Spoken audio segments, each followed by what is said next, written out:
नमो नमः बच्चों। संस्कृत पूजा में आपका एक बार फिर से स्वागत है। जैसे कि आप लोग जानते हैं कि हमने कोर्डोबा सुप्रभातम पुस्तक की एक सीरीज़ शुरू की हुई है। आज हम उसका पाठ 2 का पठन करेंगे, अर्थात उसको पढ़ेंगे और मैं उसकी व्याख्या करके आपको समझाऊंगी। हमारे पाठ 2 का नाम है वर्ण संयोग विच्छेदः। वर्ण संयोग और विच्छेद। वर्ण संयोग होता क्या है बच्चों?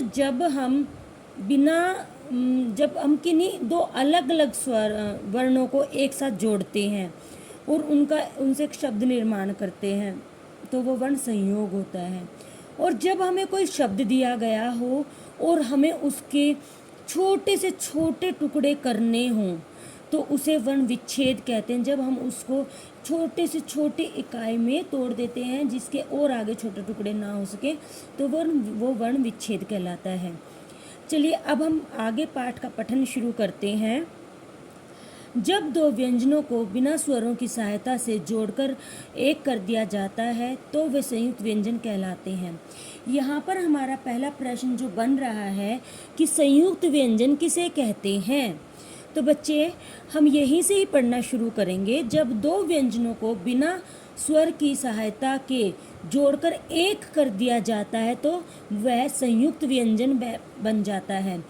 जैसे कि जिसमें पहला जो आपका पहला अक्षर होगा, पहला वर्ण होगा, वो स्वर रहित होगा और जो दूसरा होगा उसमें स्वर मिलेगा। जैसे देखिए आपका क्षत्रिय, ये श जो है आपका श, इसमें क और श ये दोनों मिलकर के बने। क आपका स्वर रहित है और श में आपका अस्वर है। जैसे कक्ष, वृक्ष, अक्षर, क्षमा। ऐसे त्र आपका वर्ण जो है संयुक्त व्यंजन वो ता और रा से मिलकर बना है, जिसमें ता स्वर रहित है और रा में अ है। जैसे पुत्र, पवित्र, मित्र, पत्र। ज्ञानी, ज्ञानी, बच्चे बहुत इसको पढ़ते हैं। ज्ञान, विज्ञान, ज्ञानी। ये बच्चों हमारा जा और अया ये दोनों ही वर्ग चा वर्ग से हैं और ये दोनों ही वर्ण चा वर्ग से हैं। तो आप यहाँ पर देखेंगे कि जा और जा हमारा स्वर रहित है और या हमारे में अ है, तो ये दोनों मिलकर ज्ञ बनाते हैं। संज्ञा, अज्ञा, प्रज्ञा, ज्ञानी। फिर मैं आगे आपको बताऊंगी द्व। बच्चे हिंदी में आप लोगों ने 4 जो है संयुक्त अक्षर या संयुक्त व्यंजन पढ़े हैं। श क्षत्रिय, त्रा त्रिशूल, ज्ञ ज्ञानी और श्र श्रमिक। ये 4 ही आपने इन चारों को ही संयुक्त व्यंजन के रूप में, संयुक्त अक्षर के रूप में पढ़ा है। लेकिन संस्कृत में इनकी संख्या अधिक होती है। वो कैसे होती है? देखिए द्व, इसमें जो हमारा दा है वो स्वर रहित है और वा में आ है, तो वो द्व बन गया। द्वार, द्वारा, विद्वान, द्वंद्व, द्वेष, द्य। इसका आप पहले देखेंगे पुस्तकों में, विद्यालय में ये वाला द्य इसका प्रयोग होता था। अब विद्यालय को बहुत अच्छे से खोल करके लिख दिया गया है हिंदी में ताकि बच्चों को वो समझ में आए। इस प्रकार से विद्यालय, ये इसमें आधा दा और या है। और इसको समझने का एक और सरल तरीका मैं आपको बताती हूँ कि बच्चे जो नीचे वाला व्यंजन होता है ना उसको मानिए वो पूरा है, क्योंकि वही पूरा होता है। इसको आप इस प्रकार से भी समझ सकते हैं कि वो पूरा है तभी तो आधे को अपने सर पे उठाए हुए है।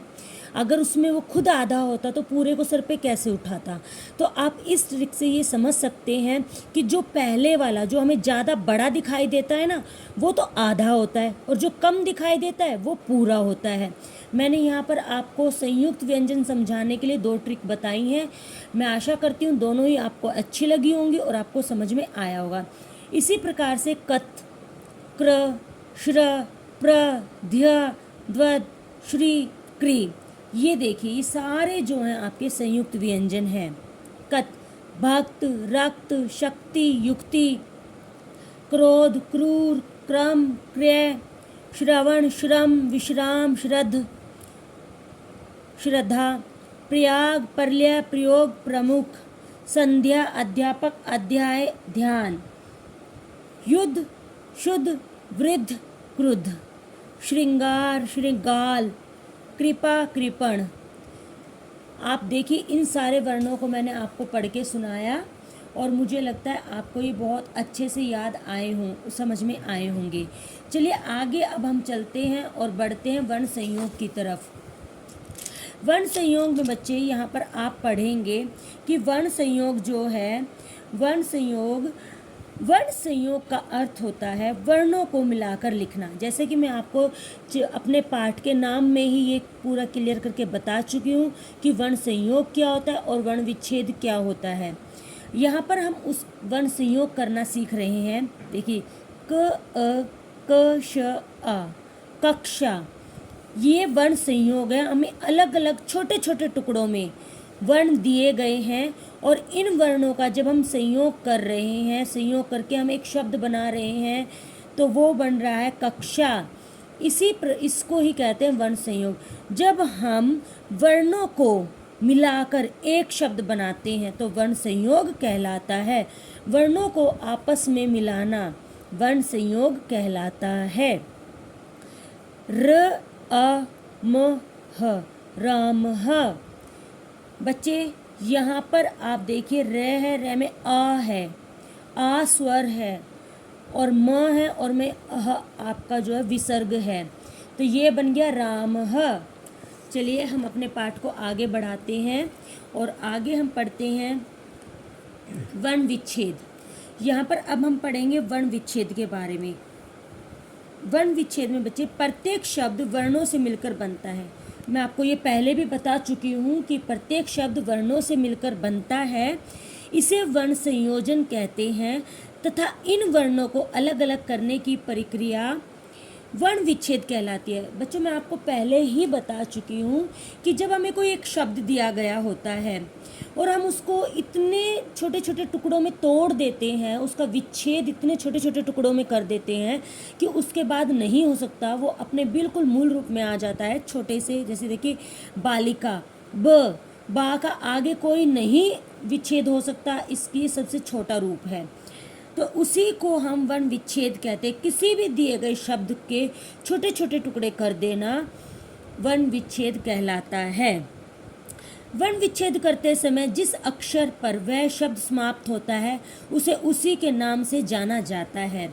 यह आपका, यहाँ पर मैं आपको एक और बात बताना चाहूँगी, आप बहुत ध्यानपूर्वक सुनेंगे और समझने की कोशिश करेंगे, क्योंकि बच्चों आप जब संस्कृत में शब्द रूप पढ़ेंगे तो आपको अकारांत, इकारांत, उकारांत, रिकारांत ये सब पता होना चाहिए कि ये सब क्या होते हैं, किस प्रकार से होते हैं।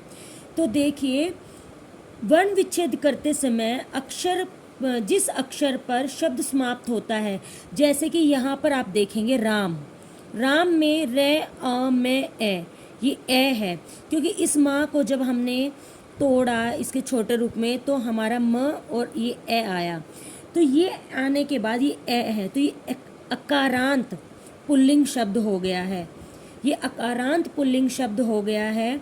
ऐसे देखिए कवि, इसमें ई आया है तो ये इकारांत पुल्लिंग शब्द हो गया है। नदी, इसमें ई आया है बड़ा ई, तो ये इकारांत स्त्रीलिंग शब्द हो गया है। शिशु, उकारांत शब्द, ये ऊ पे इसका अंत हुआ है।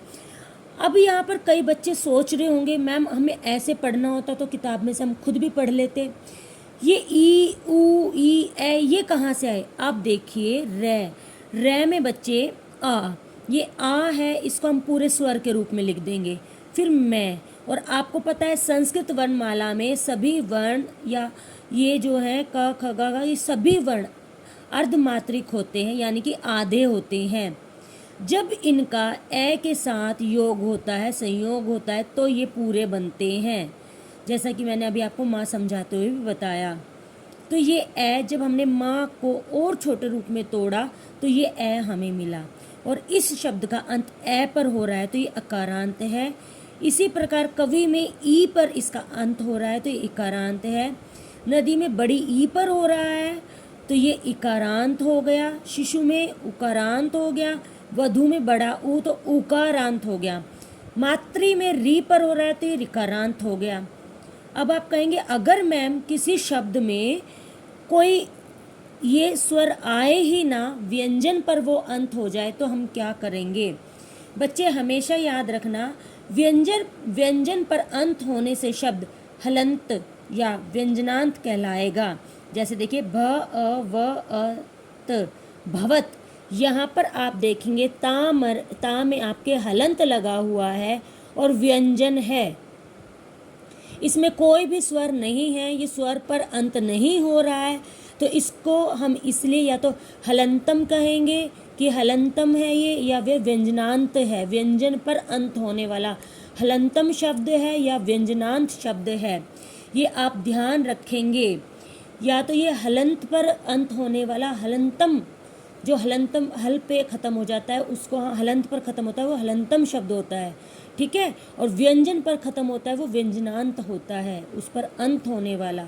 सब समझेंगे इस चीज़ को। यहाँ पर कोई भी शब्द अगर उसमें अंत में कोई स्वर नहीं आ रहा है उसका वर्ण विच्छेद करते वक्त, तो वह व्यंजनांत होगा। अगर उसमें सारे स्वर आ रहे हैं, कोई भी स्वर, और वो जिस स्वर पर अंत हो रहा है हम उसको उसी के नाम से पुकारेंगे, अकारांत, इकारांत, इकारांत, उकारांत, उकारांत, ऋकारांत। ये बच्चों आपको इस पाठ में मैंने आपको वर्ण विच्छेद और वर्ण संयोग के विषय में बताया और समझाया, और मैं आशा करती हूँ जो व्याख्या मैंने इस पुस्तक के अनुसार की है वो